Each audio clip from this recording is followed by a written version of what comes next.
খাটে উঠলি কি করে? তুই যে পড়ে যাচ্ছিস দুমদাম খাট থেকে, দুবার খাট থেকে পড়ে গেছিস। একদিন হাফ পড়লি, একদিন পুরো পড়লি, আবার কালকে রাতেও পড়ে গেছিলি। তো মুরগি ছোটবেলাতে পড়ে যেতিস না? ছোটবেলায় তোমাদের তো খাটই ছিল না, তোমরা তো নিচে শুতে থাকো। আমি ছোট ছিলাম যখন, খাট থেকে দুমদুমাদুম পড়ে যাচ্ছিস। উপরে গিয়ে দেখছিস ওই লোকটাকে দেখছিস ভিডিও বানাচ্ছে বলে, এক্ষুনি তো রাখাচ্ছিলি। এত বড় খাট আমাদের দুজনে শুয়ে ওই বাচ্চাটা জায়গা নেই, তুমি তো ওকে কালকে আমাকে ফেলে দিয়েছো, কালকে আজকে ওকে ফেলে দিয়েছো। আমি ফেলে দিয়েছি তোকে? হ্যাঁ, ও দুঃখে আর বলতেই পারছে না।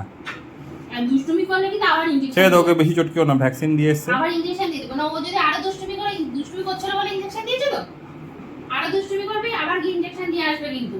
ইনজেকশনটা কি স্পোর্টিংলি নেয়? যদি নখ কাটাতে যদি সেরকম করতে পারতো। তো ইনজেকশন নিয়ে এসে গরমে এসে এখানে উল্টে পড়ে গেল, যেই মামা খাইয়ে দিল ব্যাস এনার্জি এসছে, এনার্জি, চলো আবার বদমাইশি করি, আবার খাটে উঠে পড়ি, তবে আবার খাট থেকে দুম করে পড়ে যাই। পড়েছিল তো একদিন, সেটা হাফ পড়েছিল, হাত থেকে পা পড়েছিল, তারপরে কিন্তু পুরো পুরো পড়ে গিয়ে 2 ঘন্টা মানে শুয়েছিল চুপ করে। এ কি হয়ে গেল আমার সাথে? এ কি হয়ে গেল মামা? আমি পড়ে গেলাম।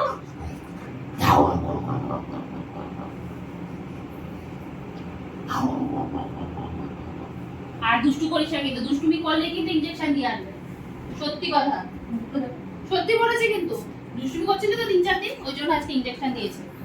আবার দুষ্টুমি করবে, আবার নিয়ে যাবে ইনজেকশন দিতে, আবার সিঁড়ি থেকে হাঁটিয়ে ওঠাবে। সিঁড়ি থেকে উঠিয়েছিল তো তোকে হাঁটিয়ে, তখন বলতে পারিস নি যে আমাকে লিফটে করে নিয়ে চলো।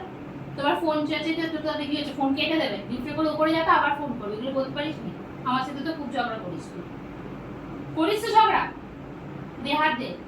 তুই এগুলো বললি না, উঠে বললি সিঁড়ি দিয়ে টপাটপ। ভেবে না কিন্তু, দুষ্টুমি করলেই কিন্তু ইনজেকশন আবার। হ্যাঁ, পা চেটে নে, শুয়ে পড়, শুয়ে থাক চুপ করে, উঠবি না, দুষ্টুমি করলেই নিয়ে যাবে ইনজেকশন দেবে। বাপরে বাপ।